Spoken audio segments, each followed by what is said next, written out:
امام بہقی نے ابو معبد خزائی سے روایت کی ہے کہ رسول اللہ صلی اللہ علیہ وسلم ہجرت کی رات مکہ سے مدینہ کی طرف نکلے تو آپ کے ہمراہ حضرت ابو بکر اور ان کے غلام عامر بن فہیرہ اور دلیل راہ عبداللہ بن عریقت اللیثی وہ آپ کے ساتھ شامل تھے۔ اس قافلے کا گزر معبد خزائیہ کے خیمے کے پاس سے ہوا۔ یہ حدیث مبارکہ ہے جس کو اردو میں انہوں نے ٹرانسلیٹ کیا ہوا ہے۔ معبد ایک بہادر اور قوی عورت تھی اور ہاتھ میں گھٹنے ڈالے خیمے کے صحن میں بیٹھی رہتی اور آنے جانے والوں کو کھلاتی پلاتی رہتی، یعنی بڑی مہمان نواز تھی۔ اہل قافلہ نے اس سے پوچھا، کیا تمہارے پاس بیچنے کے لیے گوشت یا دودھ ہے؟ اہل قافلہ نے اس کے پاس کوئی چیز نہیں پائی۔ معبد نے کہا، اگر ہمارے پاس کوئی چیز ہوتی تو آپ لوگوں کی میزبانی میں تنگی نہ ہوتی۔ اور ادھر لوگوں کا یہ حال تھا کہ وہ بے سر و سامانی اور خشک سالی سے دوچار تھے۔ اتنے میں رسول اللہ صلی اللہ علیہ وآلہ وسلم نے معبد کے خیمے کے کنارے میں ایک بکری کو دیکھا اور پوچھا، اے معبد، یہ بکری کیسی ہے؟ اس نے جواب دیا، یہ بکری ایسی ہے جس کو کمزوری نے ریوڑ سے پیچھے چھوڑ دیا ہے۔ آپ صلی اللہ علیہ وسلم نے پوچھا، کیا اس میں کچھ دودھ ہے؟ اس نے جواب دیا، یہ اس سے کہیں زیادہ کمزور ہے، یعنی یہ دودھ نہیں دے سکتی۔ آپ صلی اللہ علیہ وسلم نے فرمایا، کیا تم مجھے اس کا دودھ دھونے کی اجازت دیتی ہو؟ اس نے کہا، اگر یہ دودھ دے سکتی ہے تو دھو لیجیے۔ رسول اللہ صلی اللہ علیہ وسلم نے بکری کو منگوایا اور اللہ تعالیٰ کا نام لے کر اس بکری پر اور اس کے تھن پر ہاتھ پھیرا، پھر اللہ کا نام لیا اور ایک بڑا برتن لیا جو ایک جماعت کو آسودہ کر سکے۔ بکری نے اپنی دونوں ٹانگوں کو پھیلا دیا اور تھن میں دودھ اتر آیا۔ آپ صلی اللہ علیہ وسلم نے اس برتن میں اتنا دودھ دہا کہ جھاگ اوپر آ گیا۔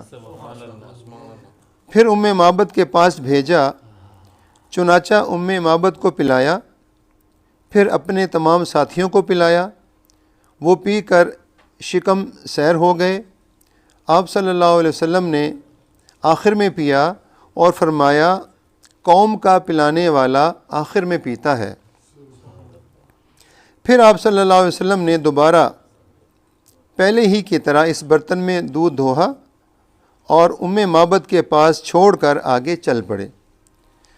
تھوڑی ہی دیر گزری تھی کہ معبد کا شوہر ابو معبد اپنی کمزور بکریوں کو جو دبلے پن کی وجہ سے مریل چال چل رہی تھیں ہانکتے ہوئے آ پہنچا، یعنی وہ اس کو چرانے کے لیے گیا ہوا تھا تو وہ بکریاں لے کے واپس آ گیا۔ دودھ دیکھا تو تعجب خیز لہجے میں پوچھا، اے معبد، یہ دودھ کہاں سے آیا؟ جبکہ گھر میں کوئی دودھ دینے والی بکری ہی نہیں تھی، اور بکری تھی بھی تو وہ دور کی چراہ گاہ میں تھی۔ اس نے جواب دیا، اللہ کی قسم، یہ بات نہیں ہے، بلکہ ابھی ایک مبارک شخصیت کا گزر ہمارے پاس سے ہوا جس کی برکت کا یہ ثمر ہے جسے تم دیکھ رہے ہو۔ اس کی گفتگو ایسی تھی، اس کی صفت یہ اور یہ تھی۔ ابو معبد نے کہا، ذرا اس کی صفات تو بیان کرو۔ اللہ کی قسم، میرا گمان ہے کہ یہ وہی قریش کا مطلوب شخص ہے جس کو وہ تلاش کر رہے ہیں۔ معبد نے بیان کرنا شروع کیا، یعنی اس نے آپ کا چہرہ مبارک بیان کرنا شروع کیا۔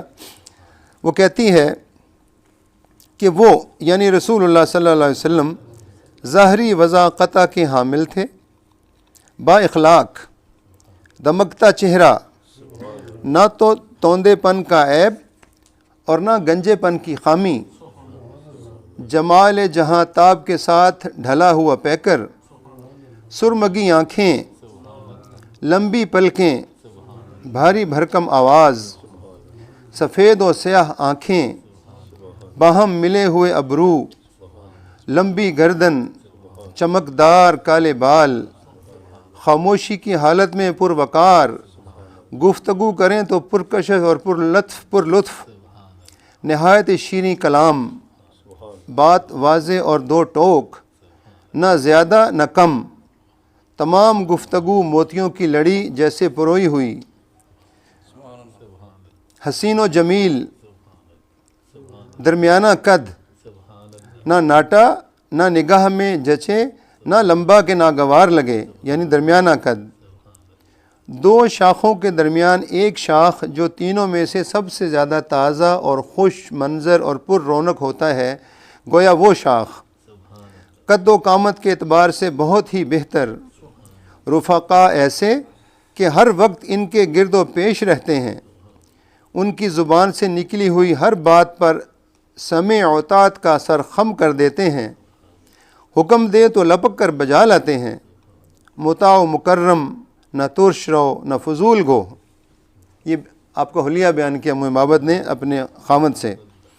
یہ صفات سن کر معبد کے شوہر نے کہا، اللہ کی قسم یہ وہی قریش کا مطلوب شخص ہے جس کو قریش تلاش کر رہے ہیں، اگر میں اسے پاتا تو اس کی مصاحبت اختیار کر لیتا، اور اگر میں اس سے ملاقات کر سکوں تو ضرور ملنے کی کوشش کروں گا۔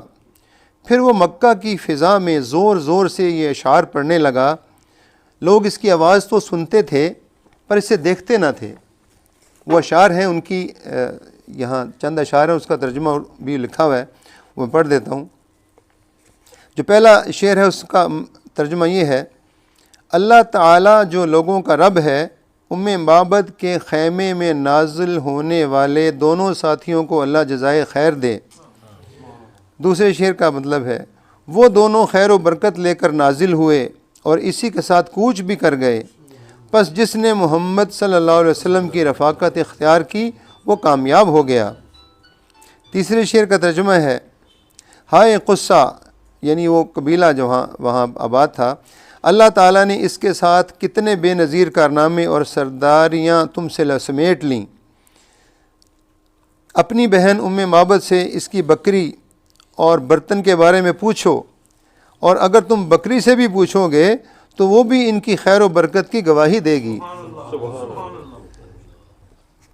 انہوں نے معبد کی ایک حاملہ نہ ہونے والی بوڑھی بکری کو طلب کیا، پھر ان کی برکت سے بکری کے تھن میں خالص دودھ بہنے لگا۔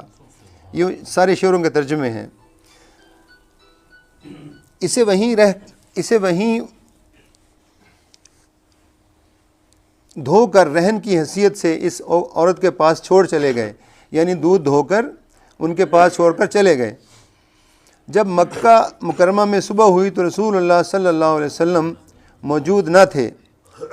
معبد کے خیمہ کی طرف متوجہ ہوئے، یہاں تک کہ رسول اللہ صلی اللہ علیہ وسلم سے جا ملے۔ راوی کہتے ہیں کہ حسان بن ثابت نے ان شعروں کا جواب اس طرح دیا، یقیناً غائب و خاسر ہوئے وہ لوگ جن سے ان کا رسول ہجرت کر گیا، اور خوش نصیب ہیں وہ لوگ جہاں نبی ہجرت کر کے تشریف لے گئے۔ وہ قوم سے رخصت ہو گیا تو ان کی عقلیں زائل ہو گئیں، اور ایک دوسری قوم میں ایک نئی روشنی کے ساتھ وہ جلوہ افروز ہوئے۔ ان کے رب نے انہیں اس کے ذریعے دلالت کے بعد ہدایت بخشی اور ان کی رہنمائی فرمائی، اور جو بھی حق کو اپنائے گا وہ رہنمائی پائے گا۔ آگے 2-3 اور شعر ہیں، یعنی انہوں نے یہ جو ابو معبد تھے، انہوں نے جو شعر پڑھے ان کے جواب میں انہوں نے بھی اشعار پڑھے، یعنی نبی کریم صلی اللہ علیہ وسلم کی تعریف فرمائی۔ آگے فرماتے ہیں، کیا اندھے گمراہ لوگ اور ہدایت یافتہ لوگ برابر ہو سکتے ہیں؟ نبی وہ باتیں جانتے ہیں جنہیں لوگ نہیں جانتے، اور وہ ہر موقع سے کتاب اللہ کی تلاوت کرتے ہیں۔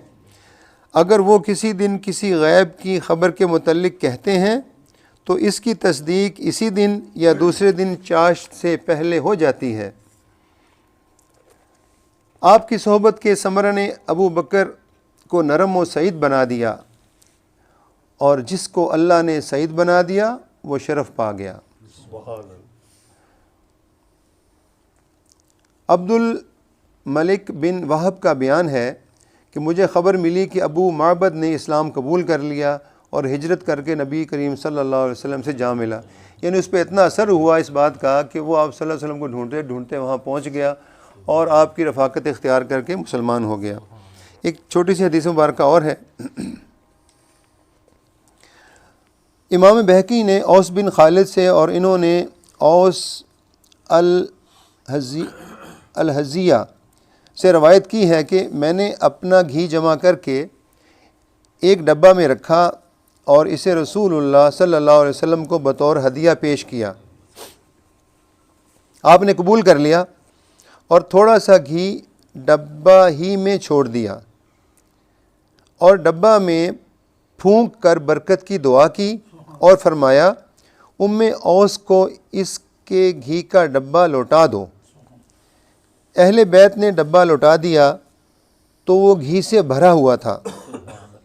اوس کہتی ہیں میں نے گمان کیا کہ شاید رسول اللہ صلی اللہ علیہ وسلم نے ہدیہ قبول نہیں کیا، چنانچہ آپ فرماتی ہیں کہ میں آواز لگاتے ہوئے آئی اور عرض کی کہ یا اللہ کے رسول، میں نے تو اسے آپ کے کھانے کے لیے جمع کیا تھا، آپ کو معلوم ہو گیا کہ آپ کی دعا قبول ہو گئی ہے۔ آپ نے فرمایا جاؤ اس سے کہو کہ وہ گھی کھائے اور برکت کی دعا کرے۔ اس کے بعد نبی کریم صلی اللہ علیہ وسلم کی بقیہ عمر میں اور حضرت ابو بکر عمر و عثمان رضوان اللہ تعالی علیہ مجمعین کے دور حکومت میں بھی کھاتی رہیں، حتیٰ کہ حضرت علی اور معاویہ رضی اللہ عنہما کے دور حکومت میں بھی وہ ڈبہ ویسے ہی بھرا رہا جیسا کہ پہلے تھا۔ سبحان اللہ۔ اللہ تعالیٰ ہم تمام کو نبی پاک صلی اللہ علیہ وسلم کی شان کو سمجھ